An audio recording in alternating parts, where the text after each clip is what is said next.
আকৌ এবাৰ এই বছৰৰ আমি এ ডিভিজন লীগ আজি শেষ পৰ্যায়ত পাইছোঁ। প্ৰত্যেক বছৰে আমাৰ মাকুমত খেলাই কৰি আছোঁ বহুত বছৰৰ পৰা। এই ডিভিজন লীগত আমাৰ বহু ভাল টীম মাকুমৰ পৰা ওলাইছে, বৰ ভাল খেলুৱৈ ওলাই গৈছে। তিনিচুকীয়া আৰু অসমৰ হৈ খেলি গৈ আছে।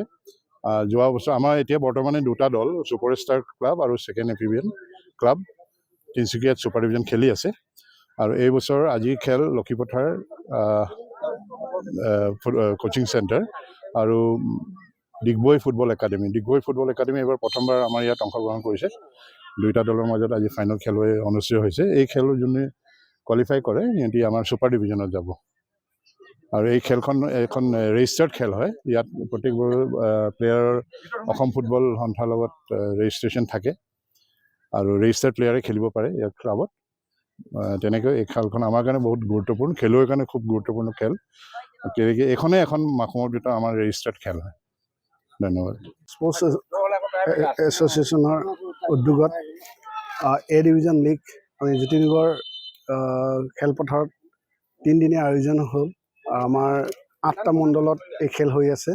যিহেতু ৰেজিষ্টাৰ্ড যিখন আমাৰ পঞ্জীয়নভুক্ত এখন আমাৰ খেল, গতিকে ইয়াৰ পৰা যিটো টীম ওলাই যাব জিলা পৰ্যায়ত খেলিব। জিলা পৰ্যায়ৰ পৰা তেখেতসকলে চিলেকশ্যন হৈ তেনে ডিভিজন খেলবোৰ হৈ গৈ থাকিব।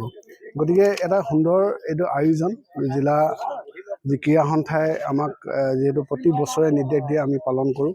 আৰু আমি যি গ্ৰাম্য অঞ্চলৰ যিবোৰ প্ৰতিভাৱান খেলুৱৈ আছে তেখেতসকলক আমি সংগঠিত কৰি যিবোৰ ক্লাব আছে ৰেজিষ্টাৰ যিটো পঞ্জীয়নভুক্ত ক্লাব আছে সেই ক্লাবক একত্ৰিত কৰি আমি ইয়াত এনেধৰণে আমি খেল আয়োজন কৰোঁ। আৰু খুব সুন্দৰ খেল প্ৰদৰ্শন যিখিনি খেল হৈ গ'ল। আজি লক্ষীপথাৰ FC আৰু ডিগবৈ ক্লাবৰ মাজত বনাম দুইটা দল সুন্দৰ খেল এতিয়া প্ৰদৰ্শন হৈ আছে। এই দুটাৰ ভিতৰত যিটো টীম আগবাঢ়ি যাব তেখেতসকলে জিলাত অন্তৰ্ভুক্ত হ'ব। গতিকে ইয়াত সুন্দৰ পৰিৱেশ, এইটোকে কওঁ যে ক্ৰীড়াপ্ৰেমী ৰাইজক। গতিকে আমি এনেদৰে যদি আমি আগুৱাই নি থাকোঁ প্ৰতিভাৱান খেলুৱৈসকলক আমি উলিয়াই নিবলৈ সক্ষম হ'ম। আমাৰ এইটোৱে আমাৰ প্ৰয়াস। ধন্যবাদ। আজি মাকুম আঞ্চলিক ক্ৰীড়া সন্থাৰ এটা খুব সুন্দৰ পদক্ষেপ। এই যে আজি ইমান কষ্টৰ মাজতো ইমান হেৰিয়াৰ মাজতো আজি ইমান সফলভাৱে তেওঁলোকে ইয়াৰ এই লীগখন পাতি সাফল্যমূলক ফাইনেল পৰ্যায়ৰ খেলখন আজি উপনীত হ'লগৈ।